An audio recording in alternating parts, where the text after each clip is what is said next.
25. Give a big round of applause to Speakers Toastmasters Club.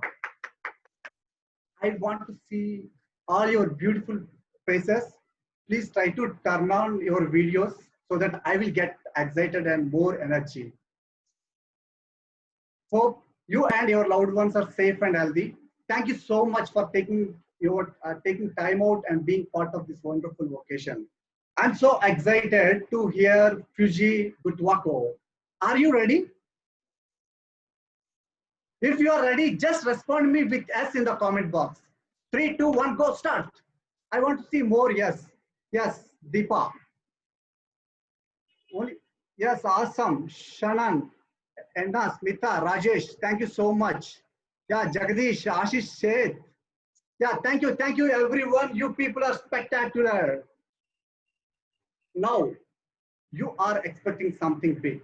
What is that? We all want to add action to our words. Now, I am expecting something from you. On the start of 3 to 1, you just say wherever you are, I am awesome. You just say, okay, are you ready? 3, 2, 1. I am awesome. I am awesome. Yes, you are awesome. No doubt in that. Okay. Let's one benefit, as I say, I no need to show way to your restroom or fire exit. That is the advantage of these online meetings. Directly jump into this fire of burning desire. Before starting this meeting, we have to follow 3 cardinal rules. First one is, please mute yourself when speaker is on the stage. And please rename yourself, name, club name, and country.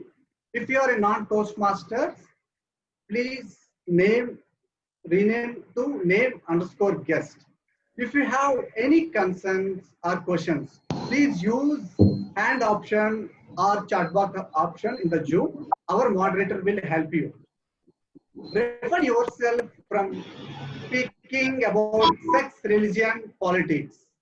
If possible, please turn on your video so that speaker will get more energy by seeing your beautiful faces.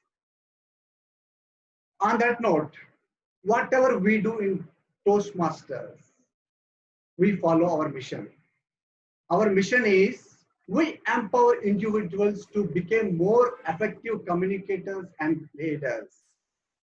And I am introducing more empowering personality. Before I'm joining to the Toastmasters, I'm a sleeper. Most of the time I sleep, but this person made me a runner. And last year I completed 700 kilometers. That much energy we can derive from this personality.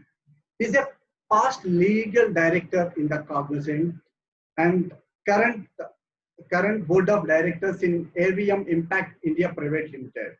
His hobbies are fitness and yoga freak. And he participated several marathons, national level and international level. And he's a long distance running and he completed 6 full marathons, that is 42.2 kilometers. And without further ado, put your hands together. Our beloved president, distinguished Toastmaster, Milind Kulabkar.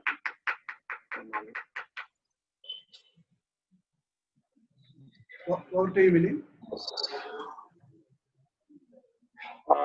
Let's put it.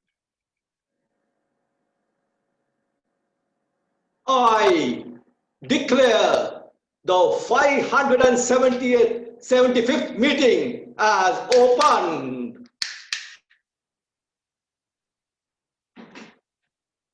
Year 2015, day Monday, February 17th, I enthusiastically walked into Microsoft Signature Tower, Embassy Golf Link, Bangalore, India.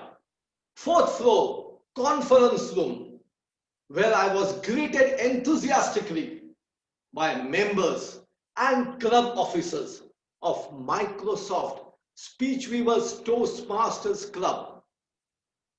I was confident, buoyant, eager to attend and give my speeches as I had tasted blood and I wanted more.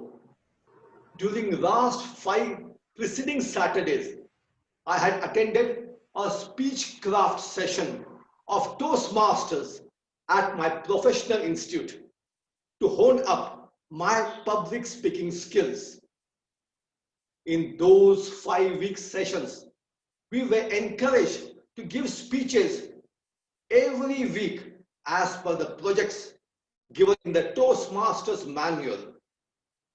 Only after the speech was cleared by the mentor. Having a mentor was the first lesson I learned. Thanks to my mentor, I enjoyed giving speeches and getting valuable feedbacks. But I detested the table topic, thinking on the feet, because I was of the firm opinion that table topic is not my cup of tea and never attempted during my speech craft sessions. On that day, February 16, 2015, at my first Toastmasters formal meeting, I was invited by the table topic master and encouraged to attempt a table topic speech. Thanks to that encouragement, I managed to shoot from my hip, mumble something after jumbling something. And here I was applauded at Toastmasters while I eagerly looked forward for evaluation of my own speeches. However, I was never forthcoming in giving evaluations to other speeches of other speakers.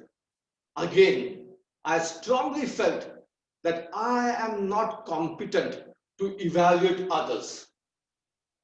And then came the evaluation contest within a couple of months, as by now I was pushed into the role of a club officer and I needed contestants to contest at the evaluation contest.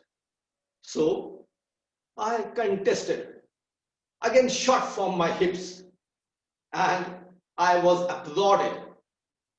That applause helped me to get rid of my mental barrier. Since then, I realized that Toastmaster is a place where you can learn to overcome your inhibition. Toastmaster is a place which keeps throwing challenges and kept throwing challenges at me. And all that I had to do and continue to do is to grab that opportunity. Failed? No problem. Still you are applauded. Learn from the failures and get wiser. I have come a long, long way, but still I have a long, long way to go. If you want to be a good public speaker, be a Toastmaster. If you want to be a good leader, be a Toastmaster. If you want to be a good MC, be a Toastmaster. If you want to conduct an event, be a Toastmaster.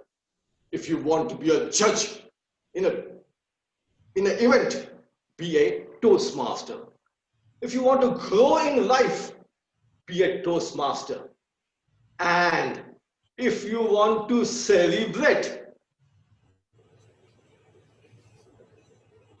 and innovate, be a Toastmaster. Toastmaster is a place which gives you ample opportunities to innovate and celebrate. And that's what we are doing today. Celebrating our 575th anniversary meeting. This is the 11th year of our club's existence. Our club and we all together have come a long, long way. but we still have a long, long way to go. We are celebrating by having a masterclass by a world champion speaker all the way from the land of cowboys, Texas. To know more about our champion speaker, I have with me our club's Vice President Education, who herself is an evaluation and table topic champion in her own right. She's also my mentor when it comes to English grammar, pronunciation, and diction. Please join me in welcoming the one and only Toastmaster Deepa. Thank you very much, DTM Millen, for your generous introduction. Good evening, ladies and gentlemen from across the world who are joining in. We've had 180 registrations for this event. People are joining in from around the country and also from countries in Nigeria, USA, South Africa, to just name a few, and Malaysia. So we have all the Toastmasters community coming together to celebrate our milestone event, and I welcome you all, heartily welcome you all to this special event. And this is the moment you've all been waiting for, and I have the privilege of introducing the star of the show for today's event, Fursey Gotuaco. Serendipity is the word I associate when I think of Fursey. That's because of the way we met and how this event came to be.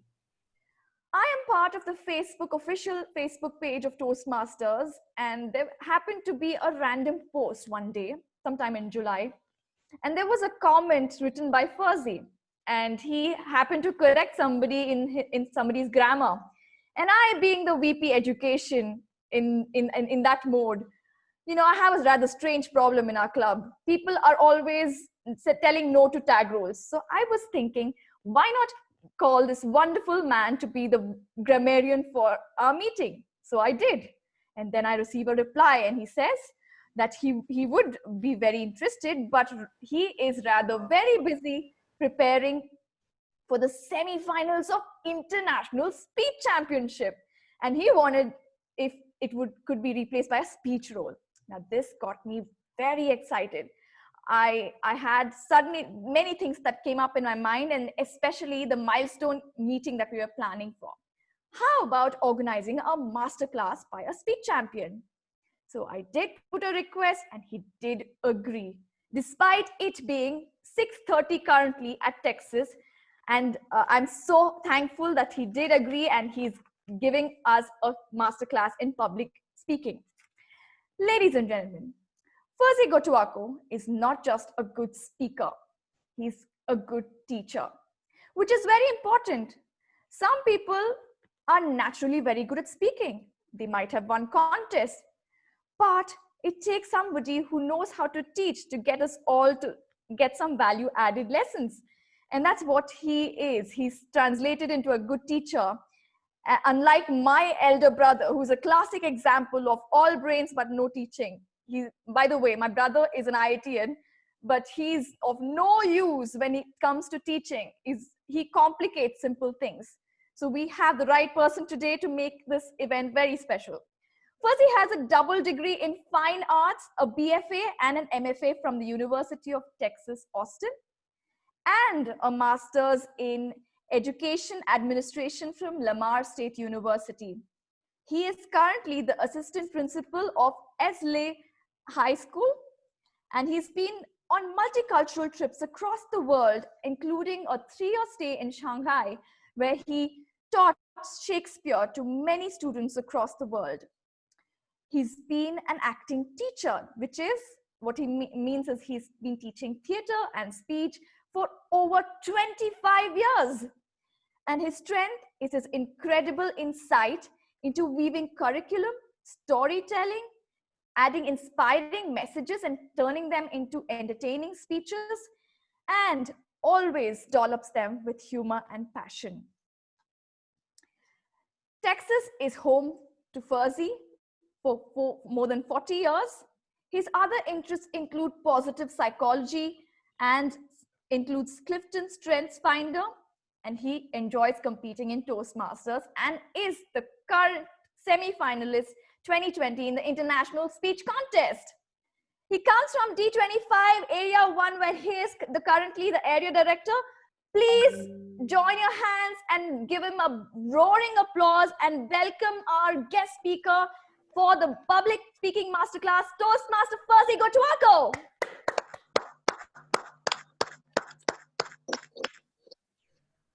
Thank you, Deepa. That is very kind of you. Thank you all for being here at whatever time you're at. Some of you are in the morning.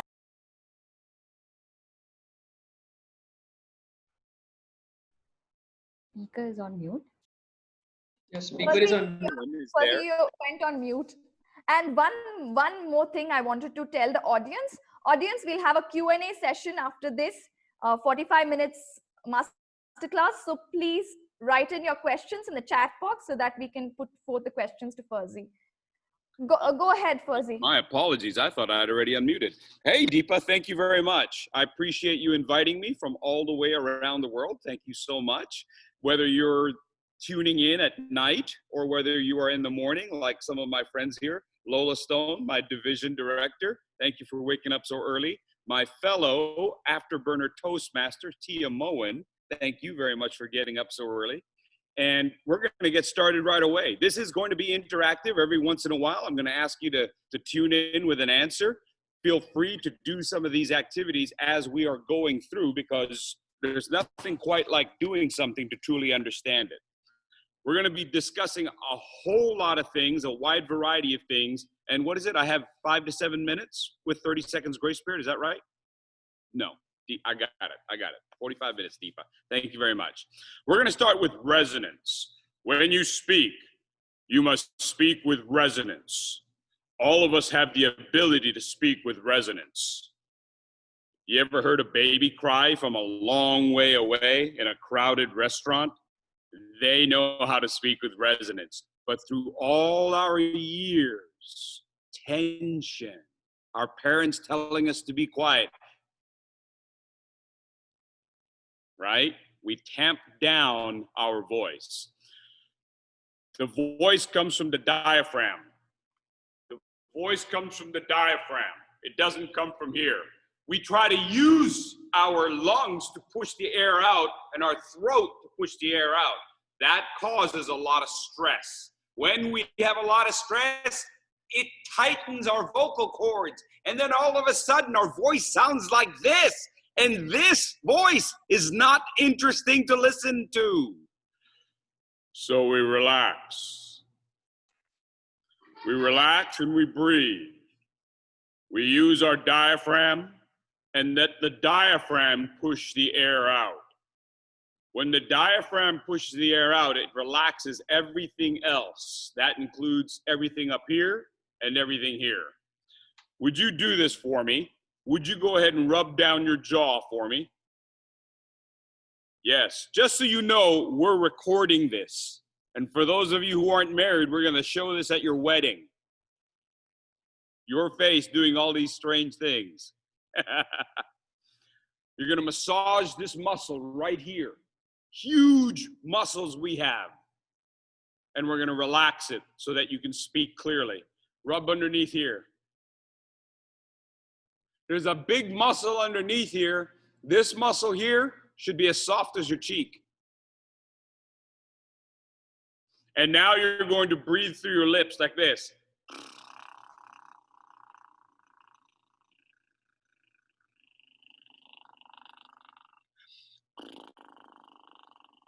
Good, you're going to make that motorboat sound. I've found young boys can do this very well. The young girls don't like it. Messes up the lipstick. What you're going to do is you're loosening up your lips. You're loosening up your muscles so that you can speak clearly. One of the things that we do on stage is we make sure that we prepare for our performance just like an athlete does. So you relax the muscles. You stretch the muscles. Not just right before you perform, but every single day. You want to know what the best thing you can do is? Because I know I'm going to run out of time at the end. The very best thing you can do to prepare your voice to speak is to hum.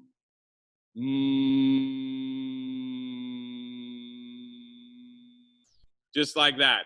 Don't worry. Most times there's all kinds of noise all going around. You're in the subway, you're in a bus, you're in a taxi. There's all kinds of noise. No one's going to hear you. No one's going to hear you. Just hum a tune, anything.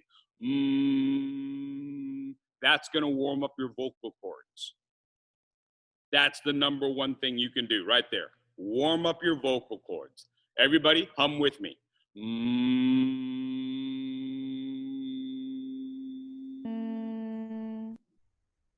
You should feel a vibration right here in your chest. If you are resonant, then you are using every part of your body to produce sound that is full and that people want to hear. Does that make sense? People want to hear. Not sound that we're going to produce and they have to hear, that they want to hear. That's the voice you want. So you project the sound using your chest cavity and your resonators right in here in your mouth like a megaphone, and in your nasal cavity right up in here. So begin humming with me, please. Step 1, hum. Step 2, open your mouth.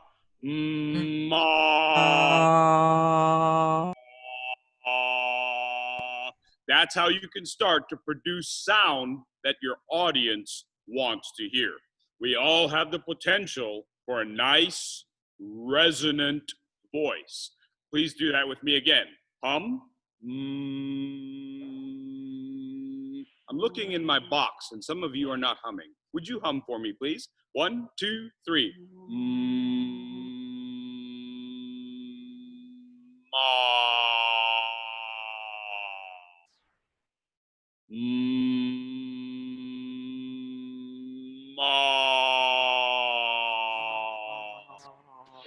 Good. We're getting there. We're getting there. You'll get there. It's not going to happen overnight. This took like 10 years to do. Not that it's going to take you 10 years. I was not a very good college student. Okay. Next. This is called a Y buzz. If you want to try to get to that vibration as fast as possible, think of the E sound. E, like bee, like a bumblebee. C, D, B. Would you make that sound with me? 1, 2, 3. Me. Me.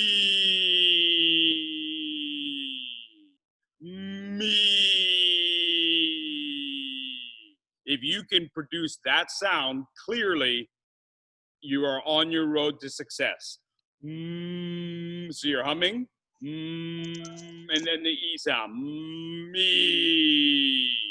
Me. Exactly. That's the sound you want to create. So while you're getting ready, all right, you know you have to speak tonight at Toastmasters.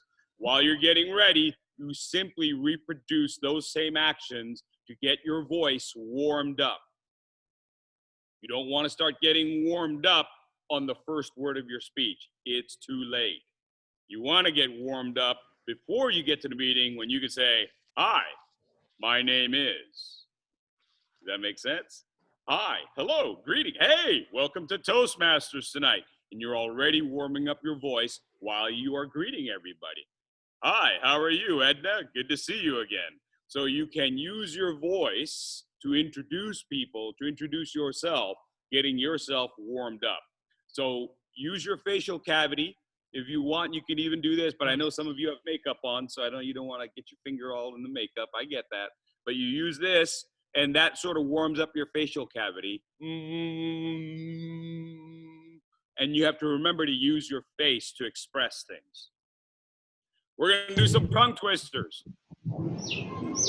Every culture has their own tongue twisters. I'm going to use some that I use with my students. If you'll take a look at the sheet that we sent out, it's very simple. Red leather, yellow leather, red leather, yellow leather, red leather, yellow leather, yellow leather, red. Would you all repeat that with me, please? I'll go slowly. Just for you. Ready? 1, 2, 3. Red leather, yellow leather, red leather, yellow leather, red level, yellow level, Good. One more time. Red leather, yellow leather, red leather, yellow leather, red leather, yellow leather, yellow leather, red. It forces you to use certain sounds, like the TH sound. Leather, leather. Sustaining certain sounds is one of the things that you want to work on for a fuller sound. Resonate the sound. Resonate the sound. Leather, red, red, red. If you do not resonate the sound, if you don't voice it, then it comes out leatherette. Red, leather, yellow leather. You see the difference? Red, red, leather, yellow leather, because it's not voiced.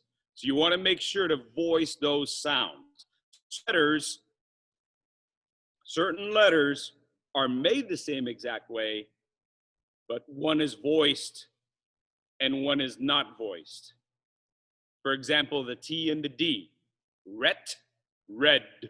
Same exact way of forming the sound in the English language. Ret, red. Same with the P and the B. B, b. Formed the same exact way. But if you don't use your diaphragm and voice it, then it sounds very thin. And subliminally, if we hear a thin voice, we disregard it. I know that's an awful thing to happen, but it's true. Think about this. You go to somebody's house, you knock on the door, and behind the door you hear, roof, roof, roof. What do you think? It's a little dog that's going to nip at you. It's going to irritate you, right? It's going to irritate you. You might think it's cute, but then it's going to irritate you. But if you knock on the door, whoo, I think I'll take a step back. We react to sounds. It's instinctive. So you want to work for that nice, deep resonance. That way people think, oh, they're saying something of importance.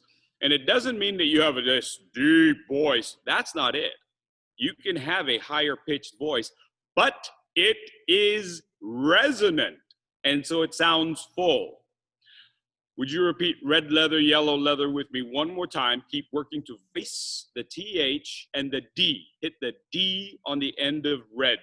1, 2. Red leather, yellow leather, red leather, yellow leather, red leather. Very good, very good. I didn't hear one of you, but I think because you were on mute. You'll get there. Excellent. By the way, you want to work the tongue twister slowly and then work up to the speed. So you're making sounds very fast, and you do this prior to your speech. So it'll sound like red leather, yellow leather, red leather, yellow leather, red leather, yellow leather, yellow leather, red. You'll get there. You'll get there. Don't try it right now. You're going to hurt yourself. I see some of you eating too. Not good. I don't do Heimlich by Zoom. Also, yellow, yellow, nice O sound. Let's work all the vowel sounds, right? Good. Here's the next one. It's not really a tongue twister, but it's a simple sentence that you can say to yourself like some kind of vocal mantra. Today, I will speak with a rich, round, resonant voice. Repeat that with me, please. Today, I will speak with a rich, round, resonant voice. Today, I will speak with a rich, round, resonant you have to do is work the sound, listen to yourself, and you're going to go, oh, yes, there's my voice. The next time you yawn, please don't yawn right now, but the next time you yawn, voice it. The next time you yawn, I know, I triggered half. I see half of you already yawning. Just you saw that and you're like, oh. Next time you yawn, voice it. Don't do it when your boss is speaking, though. Don't do it while the boss is talking. But voice it, and you're going to find your natural voice. That's your natural voice. But again, because we're polite, we stifle the yawn, right? We stifle it so that Joseph doesn't hear it. And you stifle it, and so you voice it and make it nice and round. Excellent. Please take a look at the next two lines. This is from a very famous poem called Invictus. I am the master of my fate. I am the captain of my soul. Would you all say that with me, please? I am the master of my fate. I am the captain of my soul.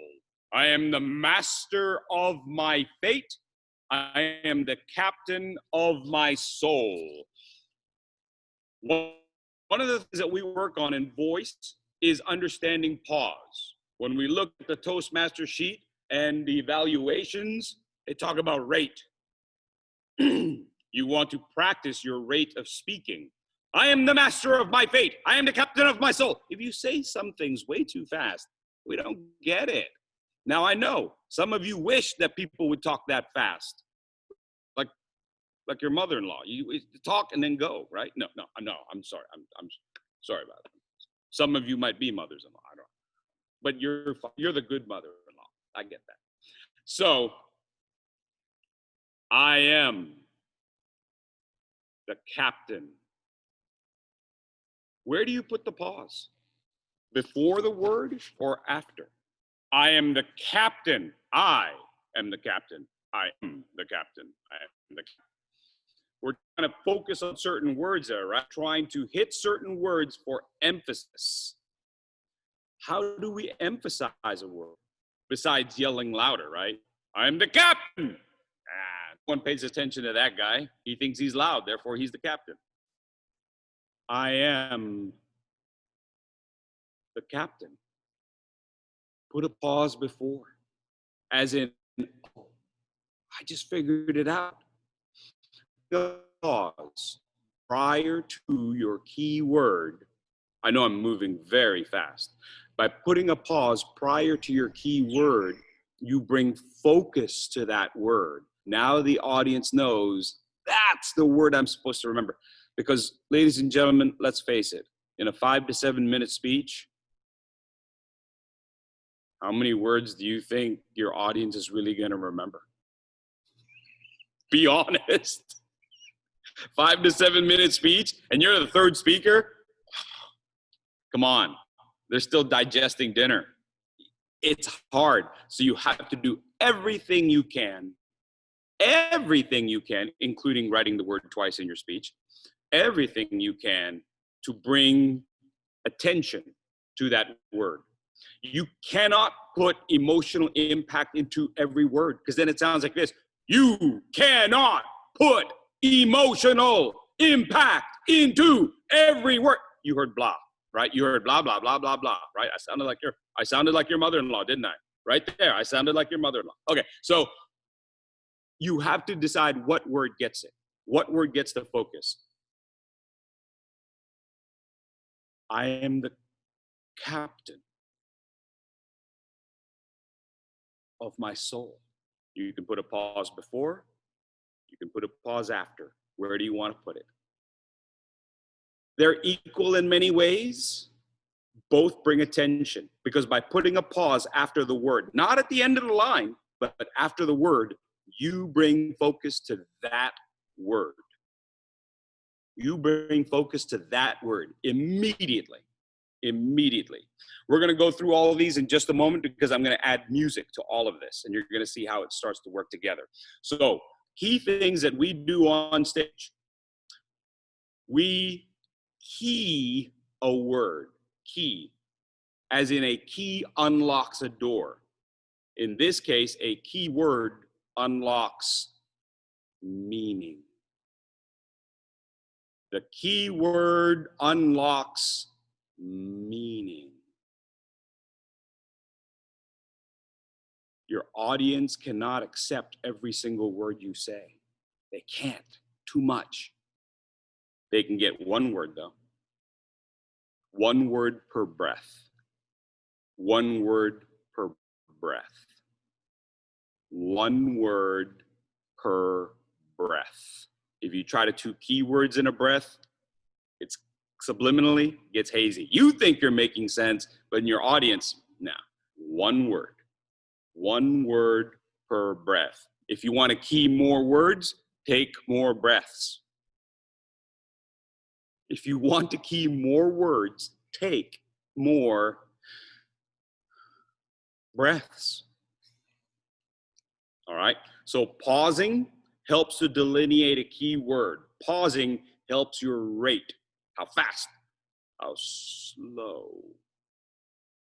Bring your attention to the words that you want to bring them to. That's part of how actors bring attention and bring emotion to the meeting. Take a look at the tongue twister.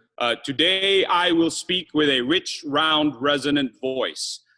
Different vowel sounds. Different vowel sounds have different pitches. So now we're going to talk about pitch variety. Thank you, Green. We're going to talk about different varieties of pitches. I, A, E, O, U. I, A, E, O, U. Today, I will speak with a rich, round, resonant voice. Look at the vowel sounds. Look at the vowels that are in your speech. Look at the vowels that are the key word. Allow with it. Allow your voice to fluctuate naturally. Certain vowel sounds will lend themselves to those pitches. If you're wondering, well, when do I go high? When do I go low? Look at the vowel.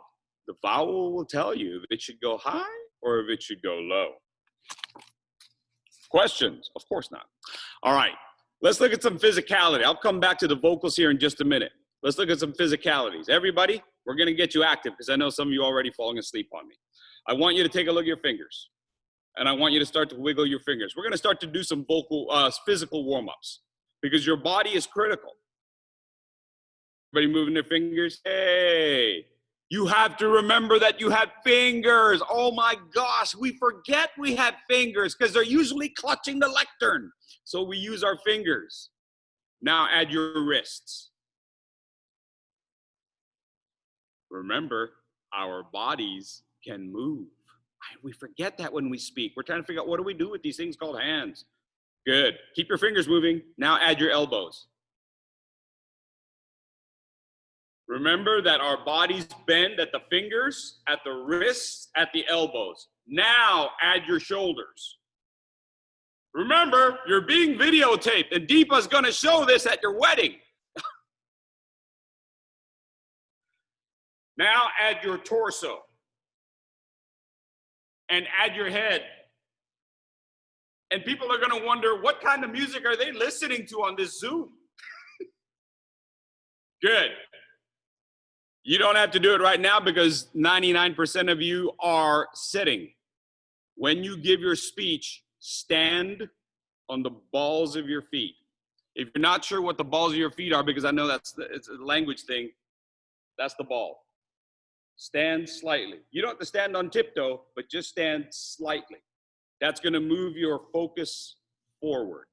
It moves your energy forward along the sagittal plane. All right?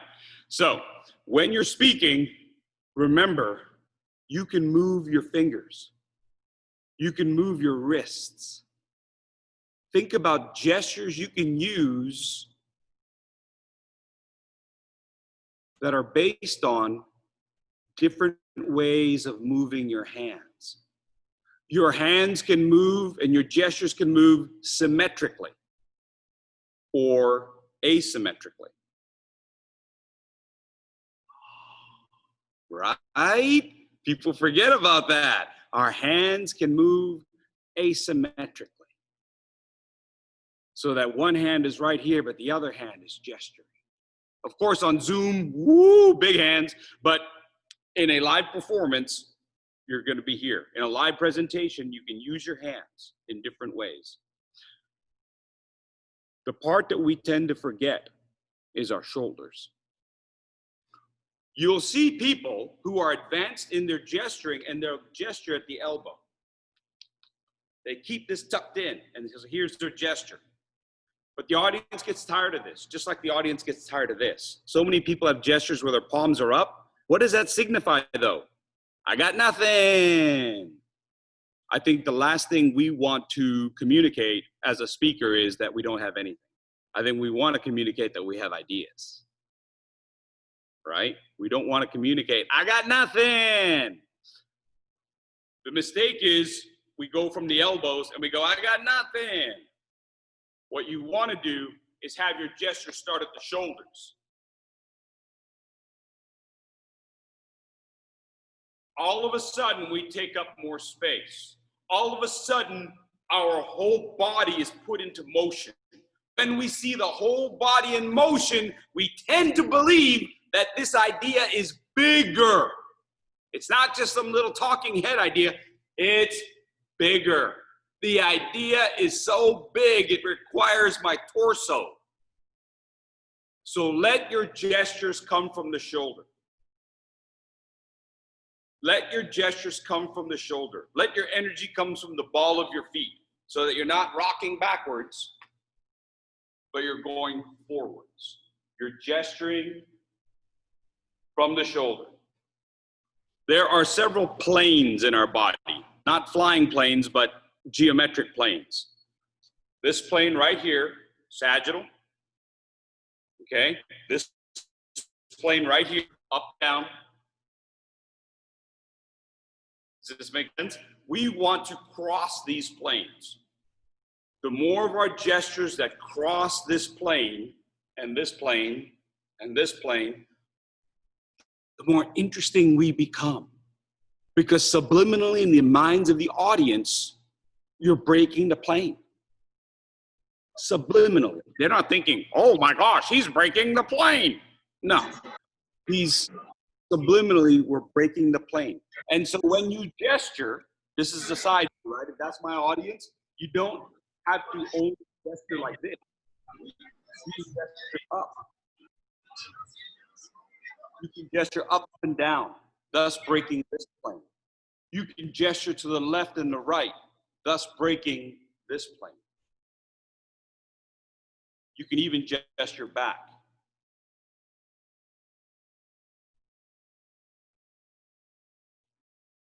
The more dimensions, the more planes you can cross, the more your audience has to process. The more they're processing, the more interesting they think you are. Because they're having to process, they're having to think, they're taking it all in. We are so used to watching TV and movies, so we see this square right here. Yes? Zoom square, we see this square. You have to change the picture in the square. You have to change that picture because everybody, even a live audience, they're watching you and they're putting you in this box. Subliminally, they're putting you in a box. You break the picture that they see in that box. That doesn't mean you have to keep moving your hands like you've just had way too much caffeine and sugar.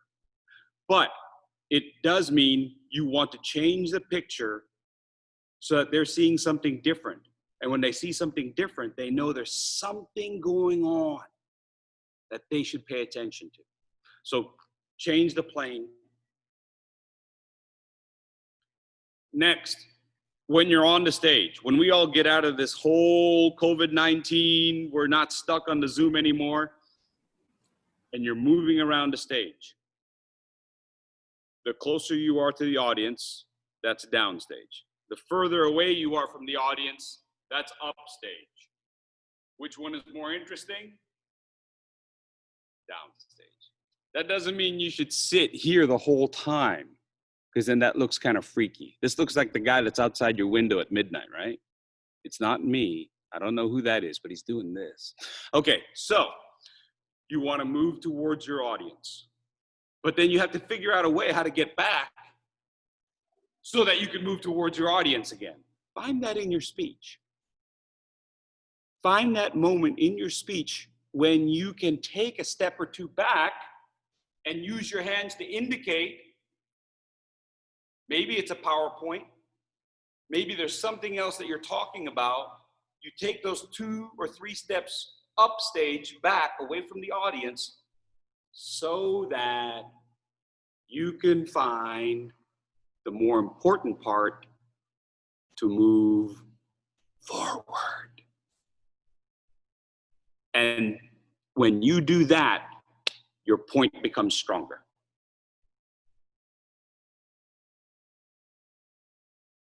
I'm gonna let that sink in for just a moment.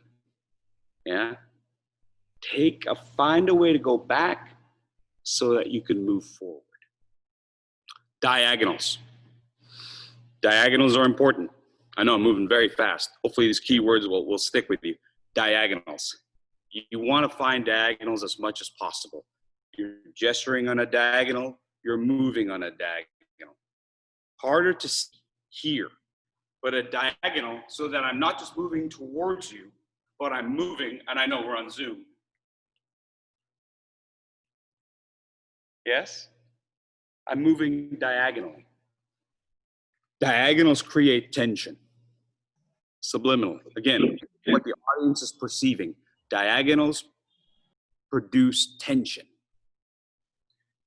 Tension is what you want. Tension is what you want.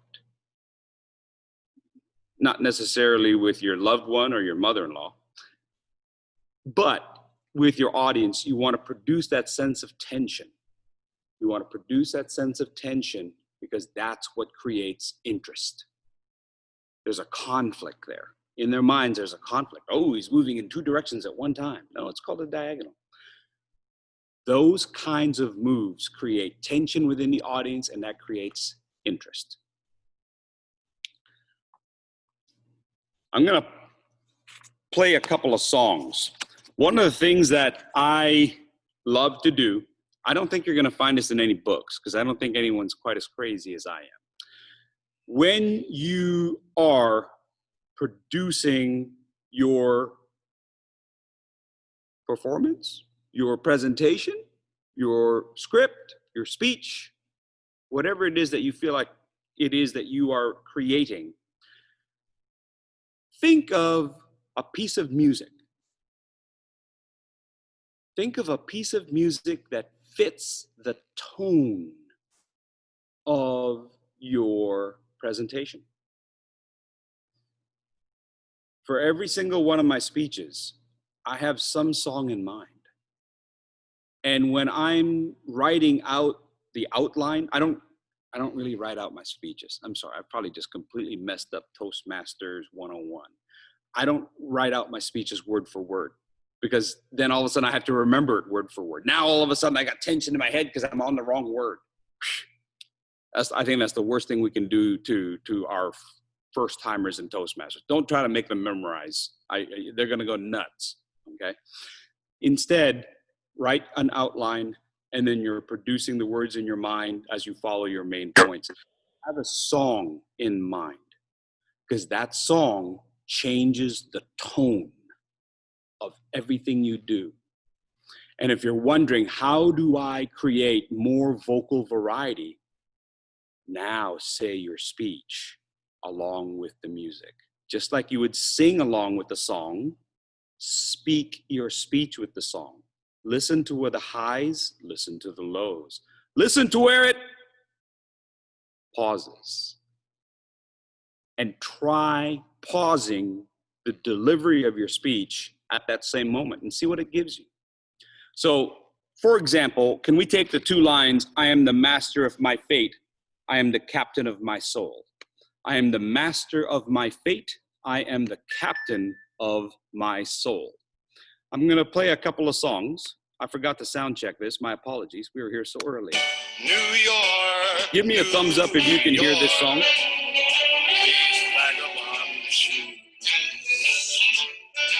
I am the master of my fate. I am the captain of my soul. Make sense? The tones that we can use in our presentation can stand on the shoulders of a song. You know, they say that if we appear to touch the sky, if we appear to be giants, it is because we stand on the shoulders of giants. Go ahead and stand on the shoulders of those giants, in this case, Frank Sinatra. Stand on the wavelength of the song. Stand on the emotions of the singer. That allows you to focus on the meanings. Red leather, yellow leather, red leather, yellow leather, red leather, yellow leather, yellow leather, red. Are melting away. Yellow leather, red. We can do that with anything. We can do that with anything. They used to say one of the great challenges of a very excellent actor, such as the Richard Burton, the late Richard Burton, he could pick up a telephone book and make it sound interesting. If you could take random words and make it sound interesting, imagine what you could do with words like the ones you've written. Different songs, different tones. Let's pick a different song.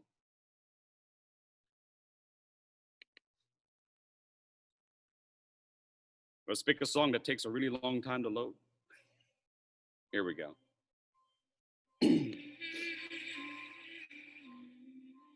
Some of you might know this. I tried to pick these up specifically. Sorry, I was kind of cheesy. Picked up a movie from the context of the country, host country. I am the captain. I am the captain. That sense of discovery. It's okay for you as the speaker to discover a thought. You don't have to say a speech like, yeah, I've been working on this for weeks. Boring. I am the master of my fate. I am the captain of my soul. Totally different from the previous one, isn't it? Red leather, yellow leather. Red leather, yellow leather. Red leather, yellow leather. Yellow leather, red. Yellow leather, red. Yeah, I know. Who could have thought red leather and yellow leather could be so interesting? Unless you're into shoes. Deepa, I know. You don't have to tell me, Deepa. I know. Shoes. I get you. I get you, Deepa. So we can use songs to any degree as you're rehearsing. You're not doing this in front of the audience. Now, I will tell you, just as a caveat, big word, huh? Caveat. Just as a caveat, if you ever wanted to play music during your presentation, during your speech, not a horrible idea either. But definitely while you're writing it, while you're choosing words, while you're thinking about pausing, while you're thinking about pitch variety, while you're thinking about variation, play the song repeatedly, repeatedly, repeatedly, repeatedly, repeatedly. Let it go. Just play the. Some of you do this anyway, okay? Don't sound like you've never repeated a song. When it's a song, yeah, I see you. When it's a song you like, you kept it going. Now, of course, we did that when we were 10, but we can still do it now at our age. You repeat the song, you got headphones on, no one else on the bus can hear you. Let it play. Whisper the words in your mouth. And all of a sudden, you'll make discoveries about where you can have variety. One last song.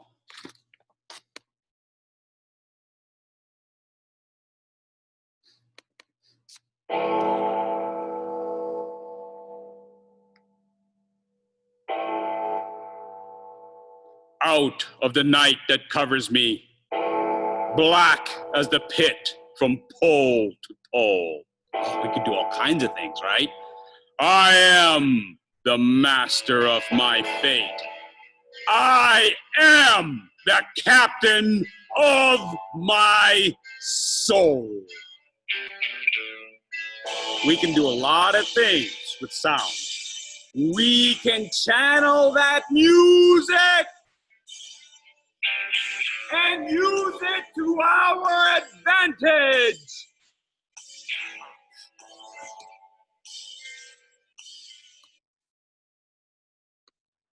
I'm on red. Oh my gosh, perfect timing, timer. Perfect timing. Go red on AC/DC. That's beautiful. Let's review a couple of things in the last few minutes I have. We're going to look at today, or what we have looked at, how we produce sound. How we produce sound from the diaphragm, how we produce sound here, our vocals, megaphone, right? We've all used our megaphone. Our mouths are natural megaphone. How we resonate sound through all of our facial mass. How important it is to have resonating sound. Different tongue twisters that we can use to warm up our mouths before we actually speak. How we use gestures to frame our head. That is the reason why we have gestures, by the way, is to look at me. Now look at me again. Now look at me again. Keep the audience looking at you right here. We're naturally drawn to this right here. How to stage what we do. How to use the stage, how to use our body to create the image, and then how to use music to influence our words and our presentational abilities. Thank you very much. I believe we have Q&A now. Is that correct, timer? Am I good?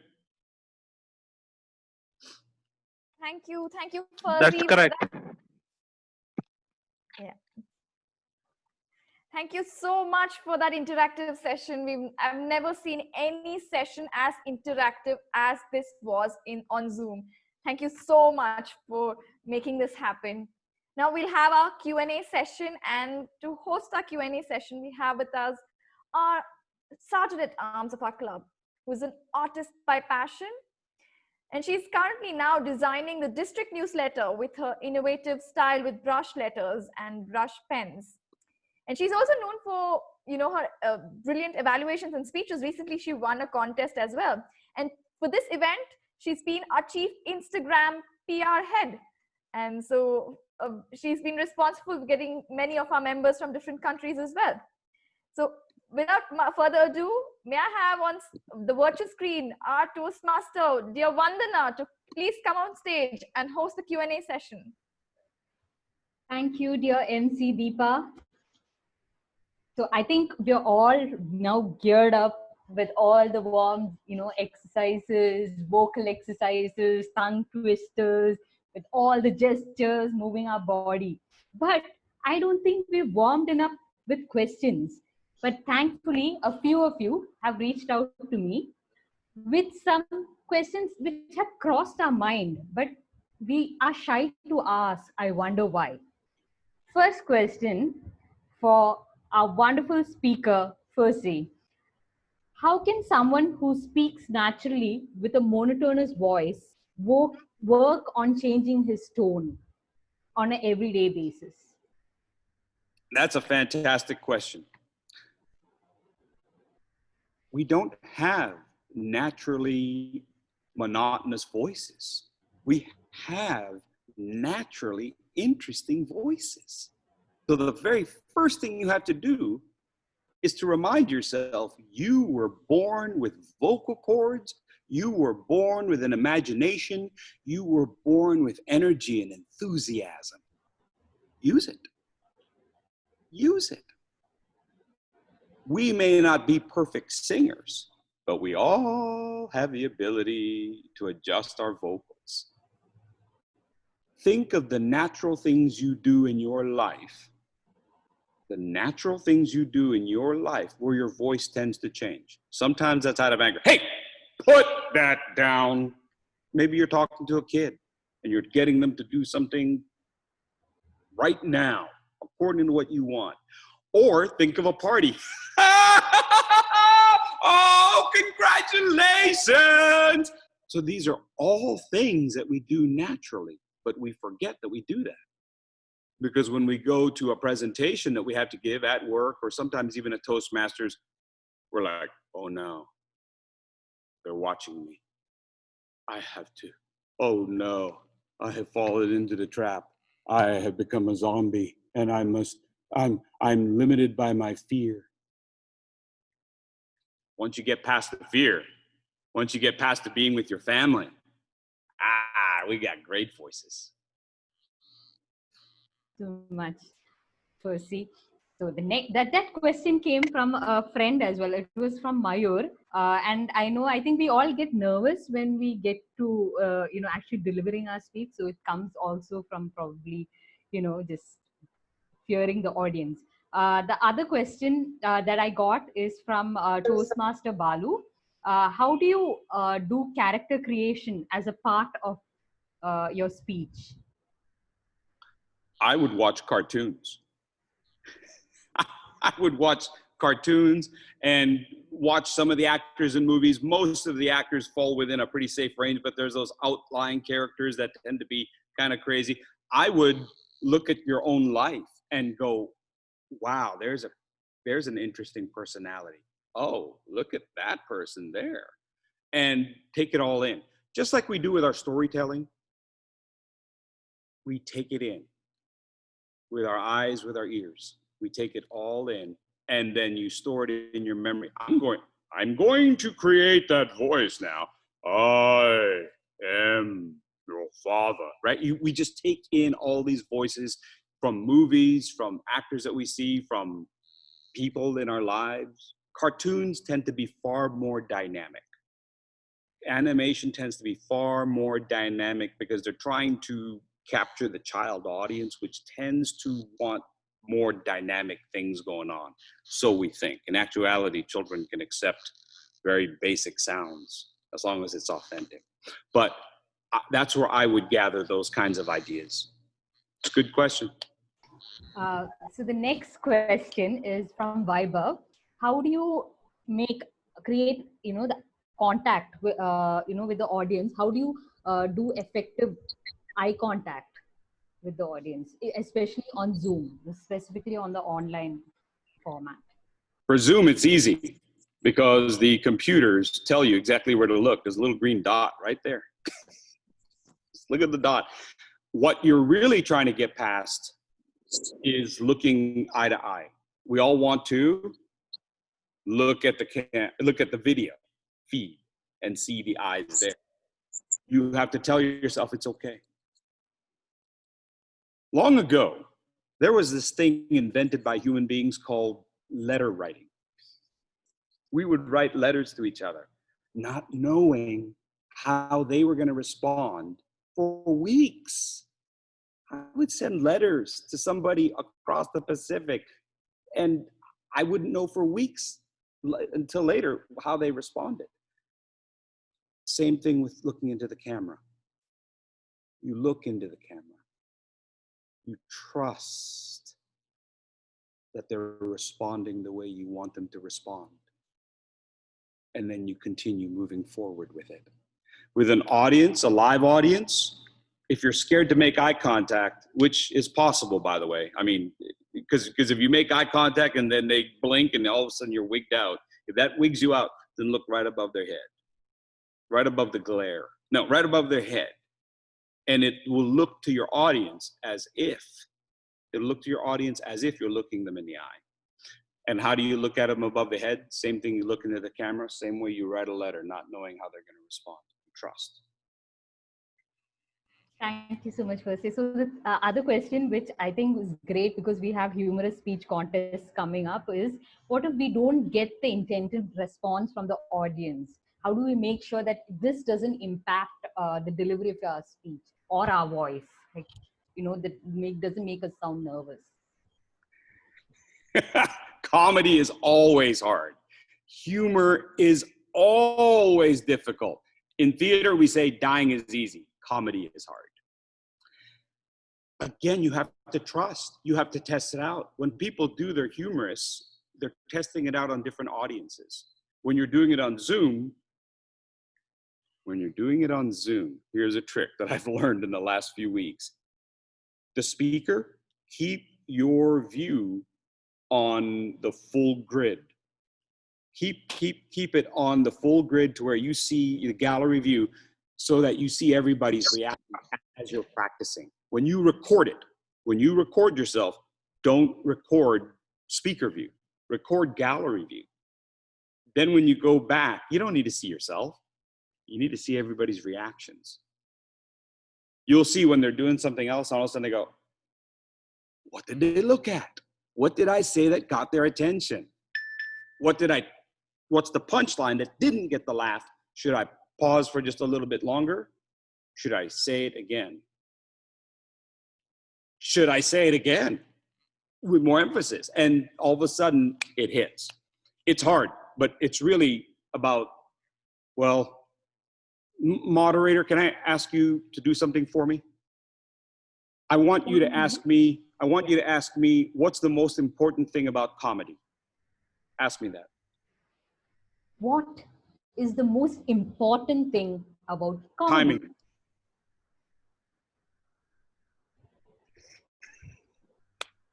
Would you ask it again, please? What is the most important thing about comedy? Timing. So it may not be where we're looking to see the reaction. You'd have to trust that it's going to be there. Great. So this is a question that comes to me as well, but this comes from our area director, Srinu. How do you enact but not sound fake while you do this, while enacting? You have to find the real moments in your own life and reproduce them. We've all had these emotions. We've all had these emotions. And those of us who've lived some life, we have more emotions. We remember these moments. You remember when you had to chastise a child because they spilt milk. Hey, don't do it. We all do that. And if you're wondering, well, I've never experienced anger. How do I play anger? Sure you have. When's the last time a mosquito bit you? But in that moment, you could kill. And you did kill. You killed the mosquito. There's a blood spot on your hand to prove it. So remember those moments. Create a bank. Create an emotional bank on which to draw. Just like you would write stories down in a book to remember them, create that emotional bank. These are things I remember. That was that moment of discovery that I had. Light bulb, click. Remember that and then use it in your speech. So another question from Palak is, do you have any tips for creating different voices for different characters in the speech? Different pitches. Use your different pitches. We tend to think that someone who is older has a deeper voice, unless it's your grandmother. Don't do that. So we tend to explore different pitches for different characters. Hi, I'm here, and I'm here. You're going to sound schizophrenic just a little bit. So I wouldn't necessarily do this on the bus. But if someone does ask, are you schizophrenic? You go, yes, we are. No, we're not. Yes, we are. You can adjust your voice. And you can adjust the quality of your voice by extending the vowel sounds. Our dialects tend to come from different lengths of vowel sounds and different placement of the sound. Is the sound forward in the mouth, as in a British accent, or the further back, like a different British accent, like a Cockney accent, further back? German sounds are back there. So Arvind wants to know, does it help? Do you think taking a theater workshop would help in, better speech delivery skills? I think so, but it also depends on the theater person. You could get an actor that's all about feeling it. You don't have to necessarily feel it. So I think there's a lot of things to be gained from a theater background. Is that going to help you with the content of your speech? Not as much. Would an English degree or a degree in literature help you with your speech writing? To some extent, because you would understand flow of some words. So I think we pull from everything we have. I think people like ourselves who are very visual, we watch movies, if we're smart and we're sharp and we're watching things and we're understanding how did they do that, I think we can recreate that ourselves. It's all right there in front of us. Great, Fursey. So the other thing, the question came from our club president, DTM Millen, is we have a tendency to speak very quickly. So while delivering a speech, we sometimes mispronounce certain words. So how to reduce that? Speak slower. I think if you mispronounce a word, you keep right on going. Part of it is when I rehearse a speech, so much of it is during that song, and it will naturally slow me down.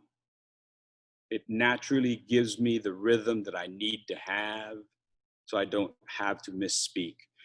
If it's a word you are misspeaking, it's probably because our mouth is thinking one thing, but our mind is thinking something else. So ask yourself, what am I missing? Oh, that's a key word. What did Fursey say about key words? Put a pause. Put a pause before the key word. Get the emotion. Now it makes sense to your brain. Whereas before, your brain was on one wavelength and your mouth was on a different wavelength. Get them both on the same wavelength and they'll work a little better together. So this question comes from me. So about pauses. So you mentioned you don't structure, you just structure speech, you don't write down the speech. So how do you incorporate pauses if you're not writing down the speech? And how do you stick to the time? The first and foremost, the most important thing you have to remember when you are writing your speeches, it's designed to be heard, not to be read. Your speech is designed to be heard, not to be read. And your audiences can't take it all in, not our audiences. Audiences 200 years ago, yes, because they were an audible society. We're a very visual society now. We see things, we don't hear things. In the past, they would say, let's go to hear a play. So, with that in mind, think about writing with pauses in mind. Think about writing with repetition in mind. Repetition. Repetition. If you're wondering, well, how do I get it all into 5 to 7 minutes? You could give a 30-minute speech, but if nobody's listening, it didn't do you any good. You could do a 1-minute speech, and if you give them an image that captures their imagination, then you're golden, and you didn't need the other 9 minutes of your speech. So realize that it's not a matter of speaking, it's a matter of them listening. So speak in a way that they want to listen. Speak in a way that they want to listen. So this is the next question. I think I'm losing focus on the questions because I'm so engrossed in what you have to say. Stay on So, target. so this comes from our youngest Toastmaster, who's 82, Toastmaster Joseph. He asked, what made you take up acting for public speaking, and what made you come into this? It's innate. It's in me. If I wasn't, I'm a theater teacher. If I wasn't a theater teacher, I would be doing these very same things while selling candy bars or selling real estate or doing accounting, but I'd probably also fail at that and probably end up in jail. But whoever I was interfacing with, I would be speaking this way and I would be talking in this natural enthusiasm.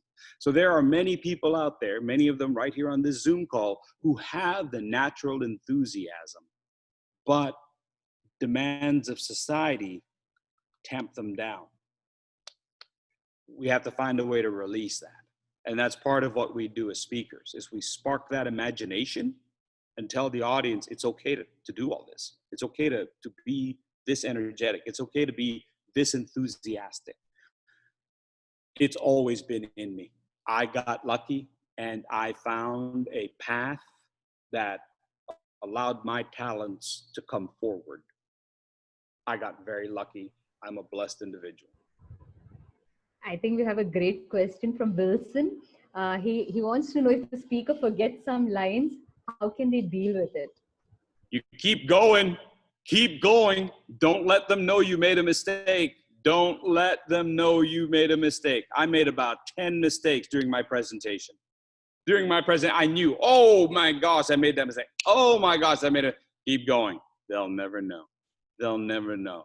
The image that I've heard before is a duck on water. Underneath the water, the duck is just paddling very fast. But on top of the water, calm, calm. Do you have a cat? You ever seen a cat?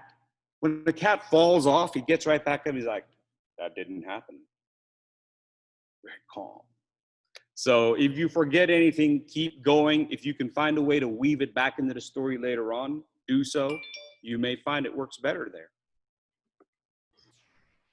So our wonderful MC wants to know, like, if you faced a great challenge in public speaking, and how did you overcome? A great challenge in public speaking. I overcame it by setting my alarm clock earlier. I think we all have a certain amount of fear. You speak in public. The larger the audience, the higher ranking, the more important the people in your audience, the more nervous you are. Maybe you know them personally, the more nervous you are. Realize that the fear of public speaking is really not just one fear. We think it's one fear, but it's really a whole lot of different fears, and we put one label on it. Once we get past all those little fears of rejection, being alone because we're the only ones out there on stage, all of a sudden we're a leader. When we're speaking, we're the leader. Oh my gosh, if I'm a leader, I got to be out in front. That's a lot of pressure. I can't do that. I'd rather be with a crowd. I'm with the audience. I'm with the crowd. I'm safe. Once you get past all those different fears, you realize, what am I scared of? I'm the one up here, and they're the ones in the dark. Spotlight. Have a question. We have a question from Viber. He asks if putting your hands in the pocket and speaking shows whether you're low on confidence. It shows not low in confidence, but you haven't attended enough trainings and you haven't given yourself enough chances to use your hands. You'll get there. You'll get there. Also, start wearing pants that don't have pockets. I think your answers are mostly parts of a humorous speech. So the other question that Bidu wanted to ask is, like, if you're a shy person, how do you come out of that to, use your hands more, be more louder, different variations, vocal variety? That's our last question. That's a great question. That's a key question right there. You have to keep doing it. It's not going to happen over time. people ask me, how long have you been in Toastmasters? I go, about 2 years. I go, oh, wow. So you grew that much in 2 years. I went, no, that's how long I've been in Toastmasters. I've been in theater and a theater teacher and a speech teacher for over 25 years. So some of what you're seeing is 25 years worth of, I'm speaking in front of a crowd. I'm speaking in front of a crowd. I'm speaking in front of students. When you're speaking in front of students, right, Tia, Moen? When you're speaking in front of students, you gotta bring it all the time because they're the hardest audience, not the worst audience. They're the hardest audience because they don't want to listen. So you have to be engaging. You have to be engaging. You do that for 20 years, you're going to pick up a few tips.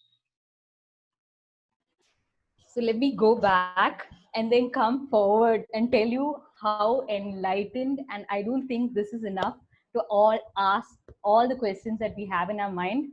But sadly, I'll have to pass over the stage to our wonderful MC, Deepa. Over to you.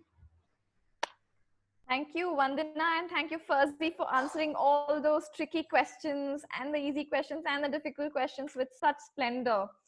I hope things are much clearer to all the audience who had these questions and challenges in their minds. Now it is time to hand over this virtual screen to our president, and before which I have an announcement to make, which our area director mentioned, that we have our area B1 meet, which is happening on September 19th. And the keynote speaker is yet another speech champion. He's DTM Aditya Maheshwaran. So please stay tuned. We'll send you all the details. So now over to our president, DTM Milind. Thank you, Toastmaster Deepa. Thank you, Toastmaster Fursey, for your brilliant presentation. It was just awesome.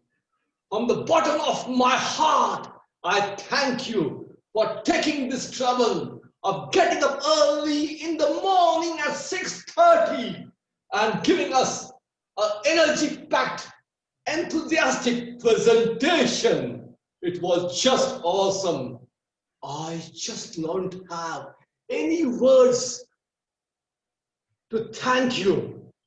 And I also thank all the audience, not only from our Toastmasters Club, but all across Bangalore, Mumbai, Pune, and across the globe, all the way from Kenya to South Africa to Bulgaria.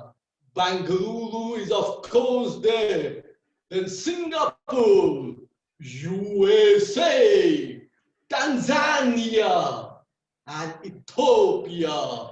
It was an awesome session, and I'm sure everyone who joined today at the 575th anniversary meeting of Speech Weavers Toastmasters Club will remember this day, August 31st, 2020. So with this, I hand it back to my MC, Toastmaster Deepa. Thank you, DTM Milind. As always, you are the most charismatic in our club, and people, you light up the rooms even from Zoom. And now it's time to hand over the stage to our newest member, Bidu.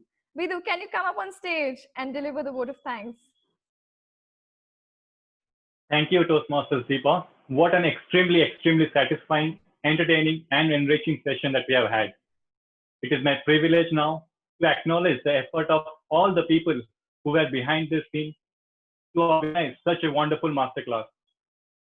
Let me bring your focus to our club president, the ever charismatic DTM Milind sir. It was DTM Milind sir's vision to organize a grand event to celebrate our 575 milestone meeting. It was because of his proactive spirit that we started planning for this event quite early. Despite his busy commitments, he has been a constant source of support and encouragement to our Speech Weavers Club. Thank you so much, DTM Milind sir. Moving on to our glue, who has kept everyone together during the planning phase, is our VP Education Toastmasters Deepa. Being the initiator, She has worked extremely hard in the last 2 weeks. She has reached out to our Toastmasters family, the guests, as well as non-members to notify about this 575 meeting. She even arranged all the emails, calendar invites, and timely reminders for all of us.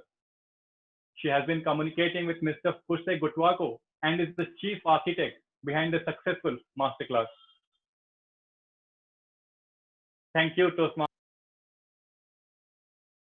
Most enthusiastic member of Speech Weavers Club, Toastmaster Shrinu. Toastmaster Shrinu is the past president and current area director. He has been overseeing and guiding this entire organizing process. His acute attention to detail has made us reach out to such a wide audience.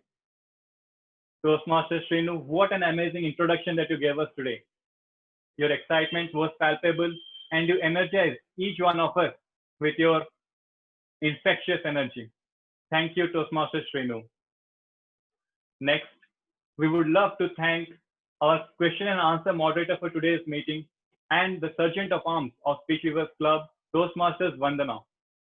Thank you, Toastmasters Vandana, for diligently collecting questions from our inquisitive audience. Your question and answer session was thoroughly informative, and I'm sure our audience must have learned a lot and taken some valuable feedback. Besides, he supports all the activities that happens in the Speech Weavers Club, and in the last few days has been extending communication about this meeting across all social media and in the alumni group. Thank you again, Toastmasters Vandana, for all your efforts. Moving now to our Zoom master for the day, Toastmasters Mayur. Toastmasters Mayur is currently the Speech Weavers Club VP membership. Thank you, Toastmasters Mayur, for taking care of all the technicalities.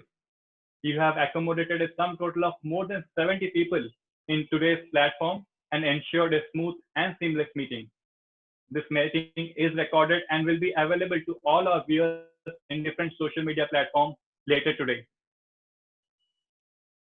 Now, I would like to focus on one of the silent members of today's meeting, timer Toastmasters Bunty. Toastmasters Bunty, we thank you for keeping a close eye on the clock at all times and awaiting each one of us of our time limit. It is because of your concentration and efforts that you have ensured today's meeting is completed in the stipulated time. Now, a special mention to all our guests. A big thank you to all of you for taking time out from your busy schedule and making this meeting a very special milestone meeting for all of us. I hope you enjoyed your time and picked up a few tricks of communication. We would love to host you in the subsequent meeting as well. Take care. Last and most importantly, our special person for today, Toastmasters Fursey Gotuaco.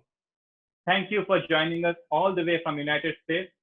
Your interactive masterclass has been highly informative, and I'm sure each one of us has benefited in his own definite ways. On behalf of Speech Weavers family and the guests for today, we wish you all the best and good health. Thank you, everyone. Thank you. Thank you very much. Great job, Deepa. Great job, Fursey. So with this, yes, sir, go ahead. With this, I formally close the meeting number 575.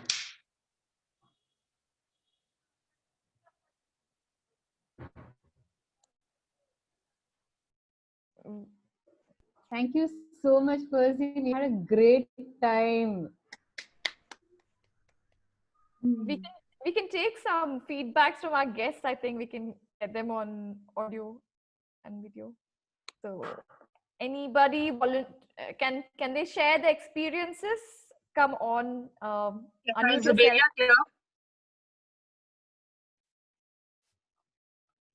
Yeah, go ahead. Zuberia from BTM Toastmasters. Well, I would definitely like to thank all the members of your club as well as our guest speaker today. This is the first time ever that I have had so much information on the speech. And to be honest, I've been in Toastmasters from past 2 years, but I have just completed 3 speeches. and I'm still on level 1. So whatever tips that we got from Fursey, I'm sure most of them would definitely be using on all the speeches. And Fursey, I personally feel that I would definitely like to participate in the contest this year, in my club level at least to start with. That much confident I am now. Thanks a lot everyone for this amazing session. Good for you. Thank you so much. Anybody else would like to come on and share their feedback? Hi, Fuzzy. Srinu here. Thank you so much for taking time out, and you filtered all your 25 years experience for us. I didn't see something like this before. Usually, whatever we have, we are using vocal varieties and gestures. But whatever you suggested, even anyone can experiment and anyone can try it out.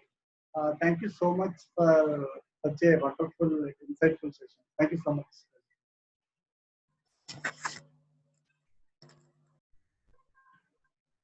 I would like to talk. Go ahead. Okay. Thank you so much, Percy, for your wonderful explanation along with the music, along with the audio requirement, along with other part of the body to be prepared for the speech and all. It is very, very digital speech, I would say, at the digital world. Thank you so much. In all my life, I never heard of it, though my life is already 82, and now it is still I'm learning, and I learned it fully with your speech in my mind. I will make use of it in my Toastmasters club and hope to get a accolade from other clubs also in your, following your footsteps. Thank you so much. Thank you, Joseph. That's our youngest member, as cheerful as he can get. And Weber, can we have you on? Yeah. Thank you, Fursey. To be very honest, I did set up this green screen yesterday so that I could prepare for my speech. And I did record myself. And what I observed was, like how you mentioned, I was just tucking my elbows and my wrist. And I did find it really awkward. I never had any idea how do I correct it. But you rightly told that even shoulders can't be moved. And probably that is when you will feel more full at the screen. Because all I do is I do this. It feels comfortable when I'm talking to the camera, but when I look at myself, like, oh, really, is that what I want?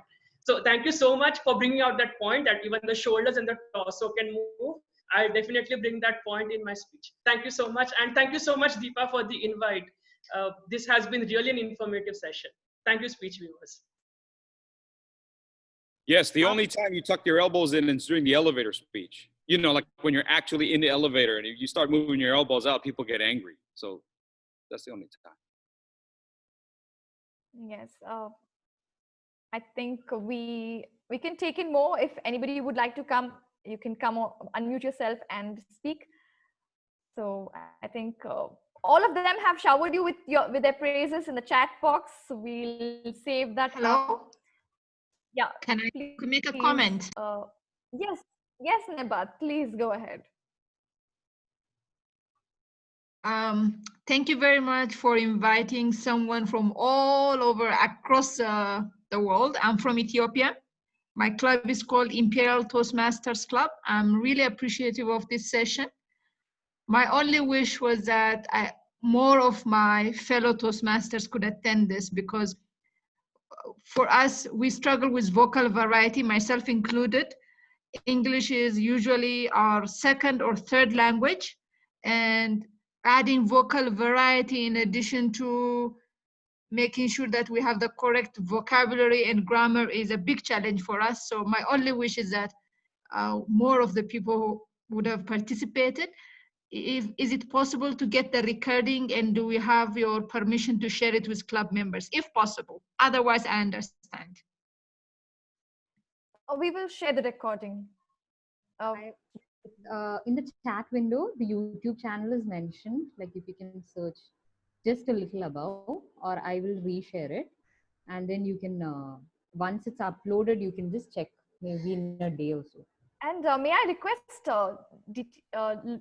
Toastmaster Lola Stone, the division director, the Sorry, District 20. I couldn't catch that last one. Yeah, here you go. You can check the YouTube Okay, channel thank you link, very much. but it will take a while, maybe by tomorrow or tonight. Okay, our meeting is on Wednesday, so I'll share this link on Wednesday. That was great. Thank you very much. I really appreciate it. And now can I request Toastmaster Lola Stone from Motor Mouth's Toastmasters Club, I believe, who's the division director of District 25, to please leave some comments about today's event and how she felt. And thank you for waking up early as well.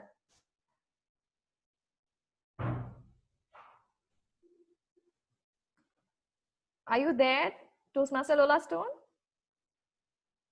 Never mind. Okay. Anybody else with their comments? Otherwise, we'll wrap it up. Hi, I'm Jenny from Singapore. Yes, I'm really thankful that you had this master workshop, because just recently I've realized my voice seemed to be kind of losing my voice, and actually I have a very low voice. And I think thanks to the workshop today, Mr. Fursey, that I think is more about projection. And I used to be a choir member, so I think some of his tips actually reminded me by diaphragm singing, pitch of singing off, that kind of like, I probably need to walk back my choir days and probably practice my singing again. And I'm losing my voice. I'm not too sure why. Maybe I was not well. And I think that because I have the challenge of vocal variety, to be honest. And every time a lot of feedback came back is vocal variety, and I always thought that I need to bring in emotions. I need to break down the barrier.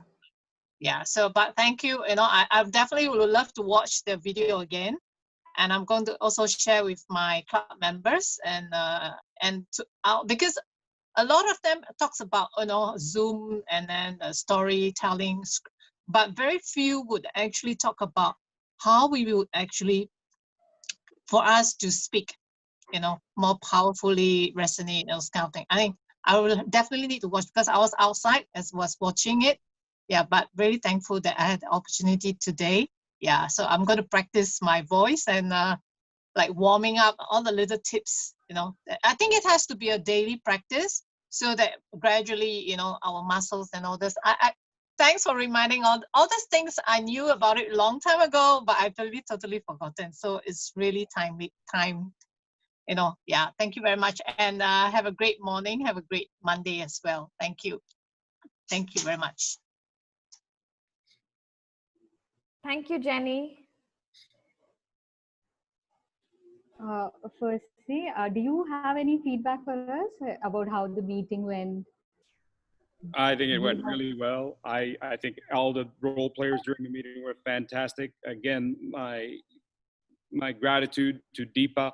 Great work in the last month and a half, really. I mean, she's been working at this for many, many weeks, and that takes a lot of planning. That takes a lot of creativity. It takes a lot of leadership.